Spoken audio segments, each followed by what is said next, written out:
Terima kasih masih di Sindo Sore.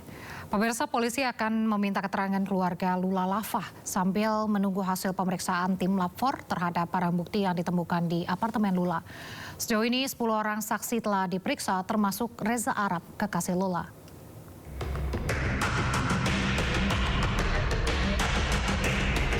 Penyebab kematian selebgram Lula Lava hingga kini masih terus diselidiki Polres Metro Jakarta Selatan.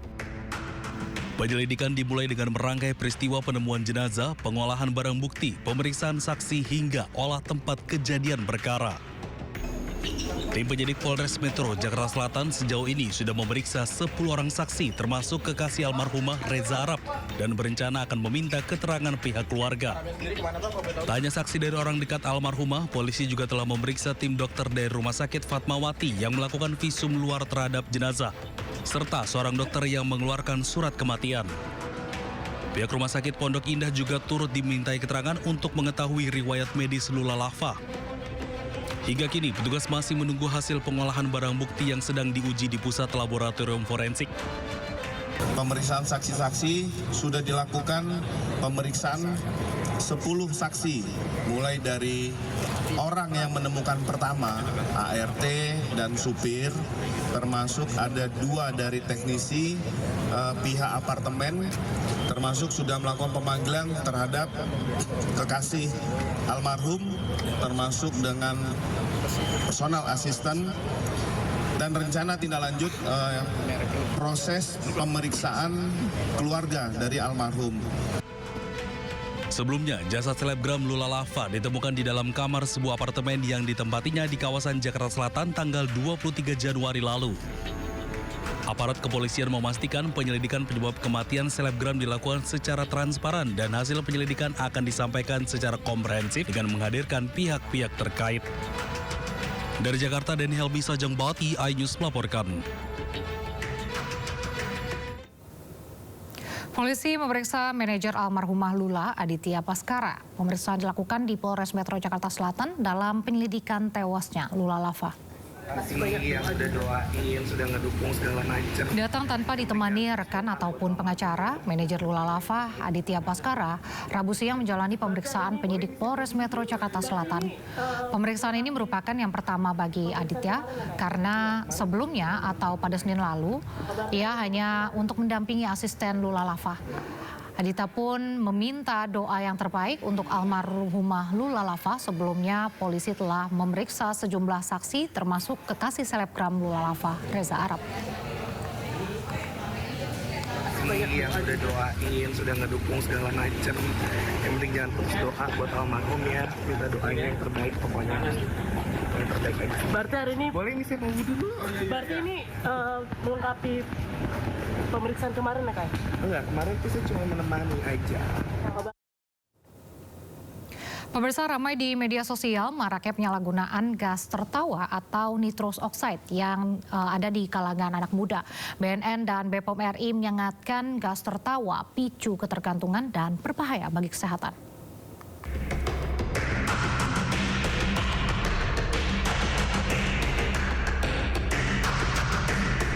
Media sosial akhir-akhir ini ramai dengan pembahasan gas tertawa atau nitrous oxide N2O.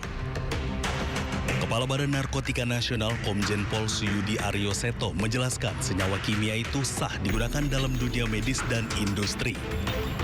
Namun efek euforia singkat yang dihasilkan kini justru disalahgunakan.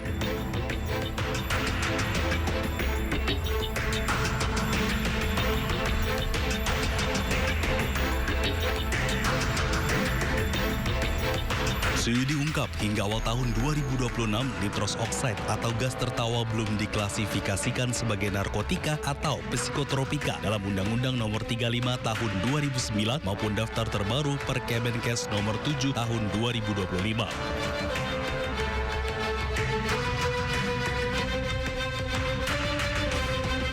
Dan meski tidak masuk UU Narkotika, tren global menunjukkan pengetatan regulasi terhadap zat ini karena meningkatnya kasus penyalahgunaan di kalangan remaja.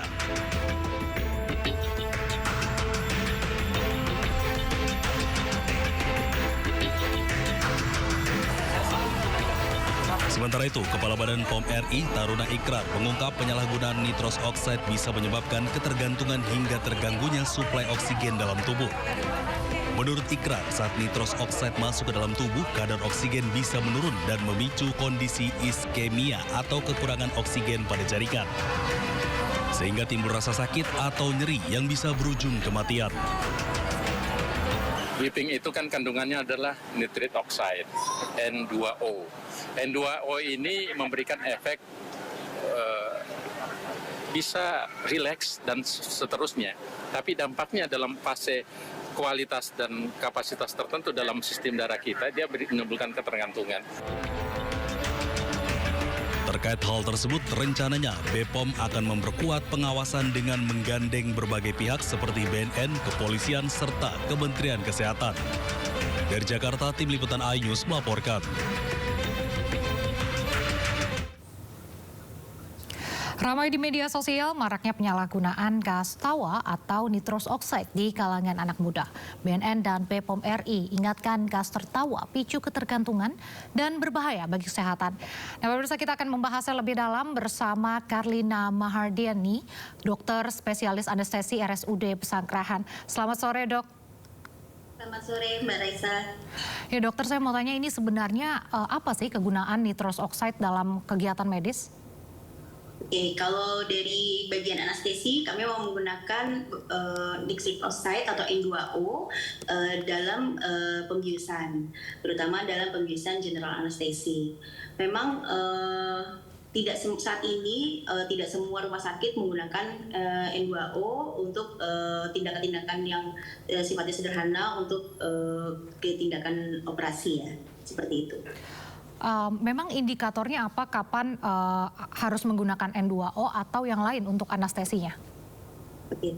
Dari tindakan anestesi sendiri, kita kan ada mengenal pembiusan yang separuh badan dan juga pembiusan total ya. Nah, pada nitric oxide atau N2O ini memang digunakan untuk pembiusan total. Jadi bius tidur dan kita gunakan dalam pencampuran dengan oksigen. Oke, Dok, apa sih yang sebenarnya terjadi pada tubuh saat seseorang itu menghirup N2O ini secara langsung? Bukan dalam konteks medis gitu, tiba-tiba dia menghirup langsung. Itu apa yang terjadi? Memang untuk kita harus mengetahui kadar dosis yang digunakan. Kalau untuk secara lazimnya di Indonesia menggunakan langsung pada medis N2O sangat jarang dilakukan. Tapi kalau misalnya di luar negeri mungkin bisa digunakan untuk tindakan medis yang sederhana, misalnya pada pasien di dokter gigi seperti itu ya. Tapi secara umum kalau misalnya secara langsung, kalau misalnya nanti digunakan secara dengan dosis yang tidak diketahui, maka darah akan lebih cenderung mengikat nitric oxide lebih kuat dibandingkan dengan oksigen. Artinya nanti kemudian pasien bisa kurang oksigen dan mengakibatkan kematian seperti itu. Nah, Dok, kalau N2O ini, N2O yang untuk medis ya, apa mudah didapatkan oleh orang biasa atau pasien biasa gitu, atau dia harus menjalani suatu, misalnya dia dirawat di rumah sakit, baru dia akan diberikan itu? Iya. Penggunaan nitric oxide atau N2O hanya terbatas di kamar operasi saja, tidak pernah di ruang bangsal atau di ruang poli, tidak pernah. Sehingga dan itu dalam suatu pasti distribusinya itu sudah dalam N2O yang cair. Seperti kita kalau di deliver oksigen itu dari distributor bentuknya cair dan ada tabung-tabungnya. Jadi tidak serta-merta bisa secara bebas dipakai oleh pasien atau nakes lainnya. Nah, penggunaan N2O ini apakah bisa menyebabkan gangguan permanen, entah itu pada syaraf atau organ lain di tubuh kita? Oke. Jadi pada dasarnya untuk penggunaan obat-obatan memang tentu saja ada yang sifatnya kalau kita misalnya dengan dosis kecil hingga dosis yang tinggi ya, itu kan pasti ada side effect-nya dari yang ringan sampai yang berat. Kalau misalnya ringan, dari kepustakaan memang disampaikan penggunaan nitric oxide juga bisa menyebabkan gangguan saraf atau misalnya hubungannya dengan vitamin B12 juga kemudian gangguan irama jantung dan sebagainya. Sehingga kalau misalnya penggunaan yang kita tidak ketahui atau konsentrasinya berlebihan lebih dari 70%, tentunya terjadi yang tadi saya katakan tentang pengikatan nitric oxide yang terlalu berlebihan dengan sel darah merah tersebut. Ada aturannya tidak sih dok, batas dosis yang bisa digunakan oleh seorang pasien atau seseorang yang menghirup N2O itu batasnya segimana gitu dalam sehari mungkin? Oke, sebenarnya kalau misalnya dari kepustakaan dari textbook yang kita pelajari memang ada kita menggunakan persen ya. Jadi pembagiannya kan kalau secara nitrogen di udara bebas itu kan ada kandungannya sendiri seperti oksigen 21% gitu ya. Nah kalau misalnya kita pada pembiusan itu biasanya kita tergantung dari jenis operasi dan juga kebutuhan pasien, paling enggak dia di 50-50 gitu ya, 50%. Sehingga kalau misalnya kita sampai memberikan sampai 100% nitric oxide atau N2O itu malah jadi berbahaya untuk pasien. Jadi tidak ada, sebenarnya untuk teori berapa persennya tidak disampaikan. Mungkin ada yang sempat ada buku yang bilang 70% gitu-gitu, di atas 70%. Nah itu menyebabkan kematian karena cepat sekali ikatannya itu terjadi sehingga kita kadang-kadang sulit untuk menyelamatkan pasien ya, memberikan segera oksigennya juga susah. Ya dok, ini kan N2O bisa disebut juga gas tawa ya karena memberikan efek yang rileks seperti itu ya. Ini apakah durasinya itu berapa lama gitu? Apakah cukup lama atau hanya singkat dan harus dihirup lagi gitu? Ya, karena ini sifatnya air ya, jadi sifatnya lebih cepat rilis gitu dari tubuh, sehingga biasanya kalau misalnya sudah mendapatkan efek tersebut, jadi cepat rilis, dia akan mencoba untuk mengambil lagi gitu ya, mencoba untuk menghirup lagi kalau misalnya udah sifatnya teradiksi seperti itu. Baik, Dr. Herlina dan juga pemirsa, gas tertawa atau nitrous oxide ini secara legal di Indonesia memiliki fungsi di berbagai sektor. Meski demikian, penyalahgunaannya dengan tujuan rekreasi memicu kebijakan melarang penggunaan gas tertawa di sejumlah negara. Berikut informasi yang untuk Anda.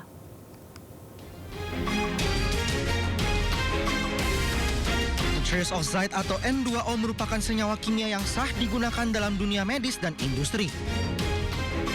Secara legal di Indonesia, nitrous oxide atau N2O memiliki fungsi di berbagai sektor.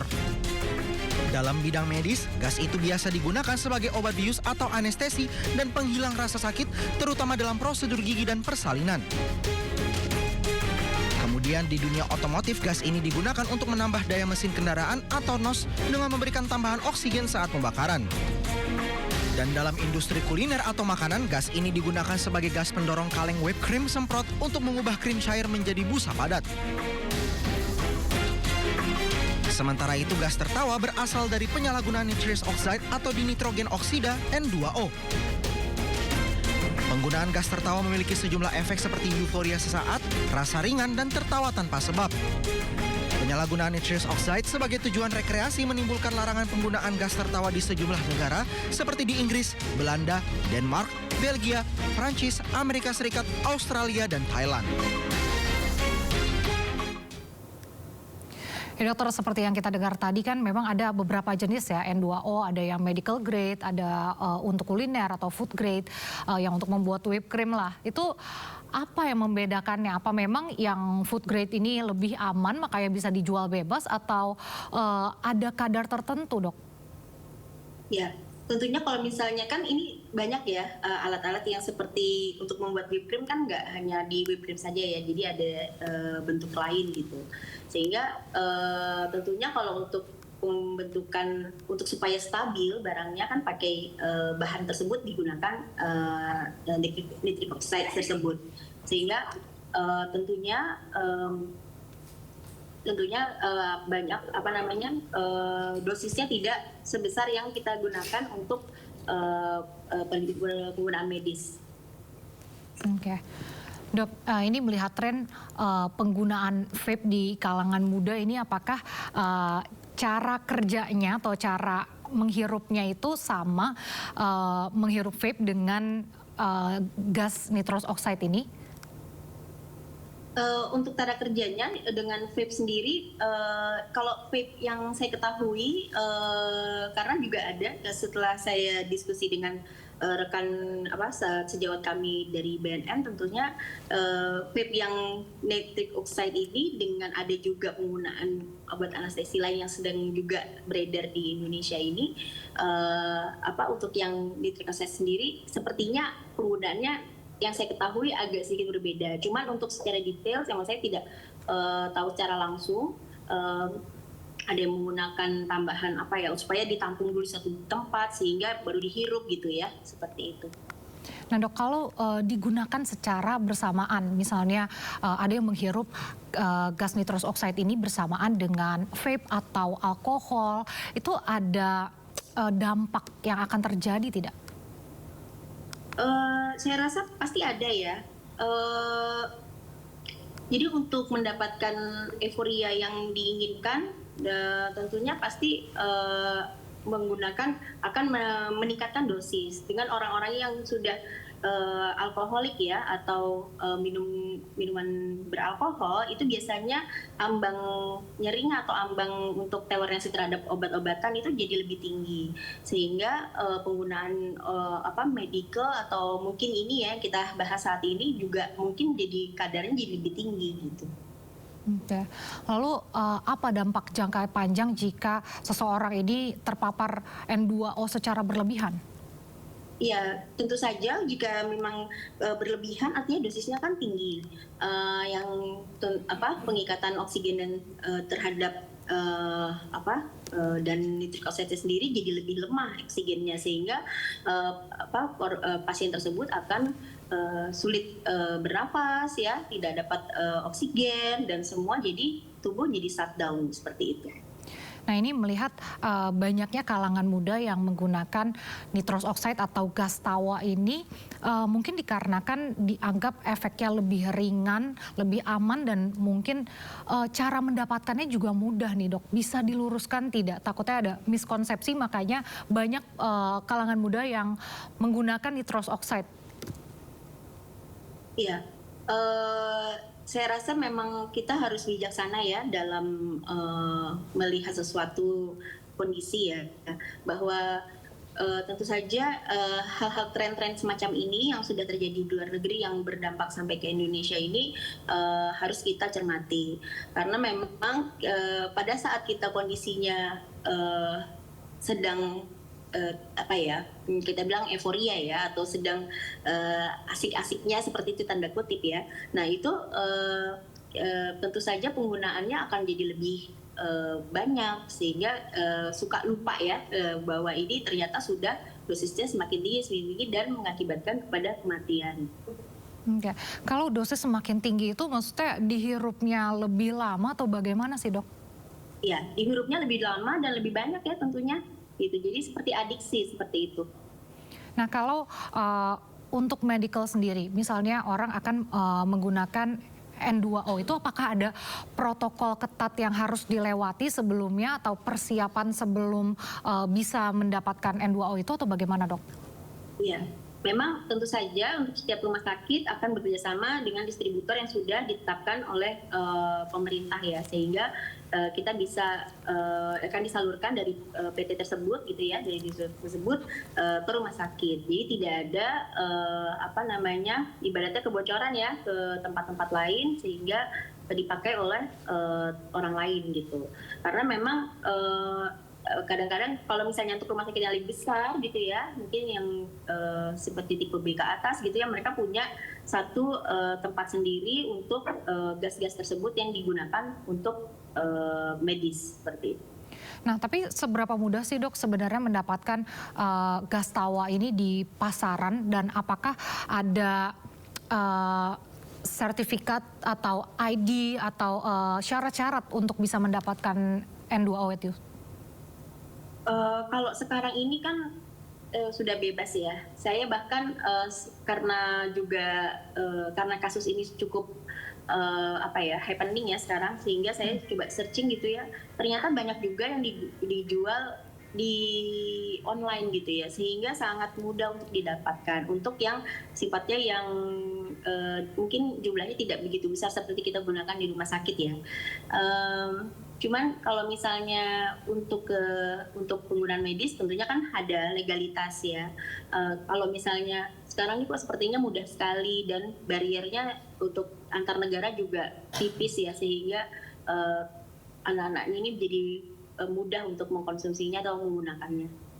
Oh, tapi kalau misalnya di rumah sakit sendiri itu N2O memang peruntukannya hanya untuk anestesi di rumah sakit ya, bukan sesuatu yang bisa diresepkan ke pasien untuk dibawa pulang atau sebagainya ya? Iya, tidak bisa karena dia jadi kita anggap aja dibawa dari suatu distributor ya dalam bentuk cair yang besar gitu ya. Mungkin Mbak Raisa pernah lihat mungkin seperti truk gitu ya yang besar dibawa, terus nanti disimpan di suatu tempat yang memang kan tekanannya tinggi sekali ya di situ. Nanti akan disalurkan ke kamar operasi dan dihubungkan ke mesin anestesi. Jadi tidak kemana-mana arahnya gitu. Baik, terakhir dok, rekomendasi dan pesan untuk mungkin mereka yang sudah terlanjur teradiksi dengan N2O ini ke depannya dan penanganannya harus seperti apa? Ya, untuk seperti ini memang kita harus ya sebenarnya harus sadar diri dulu ya bahwa ini ternyata berbahaya dan bisa mengakibatkan kematian. Untuk para generasi muda sebaiknya memang tidak terkait dengan hal ini, walaupun hanya untuk tren-tren saja atau supaya terlihat lebih keren gitu ya. Nah itu sebaiknya tidak perlu.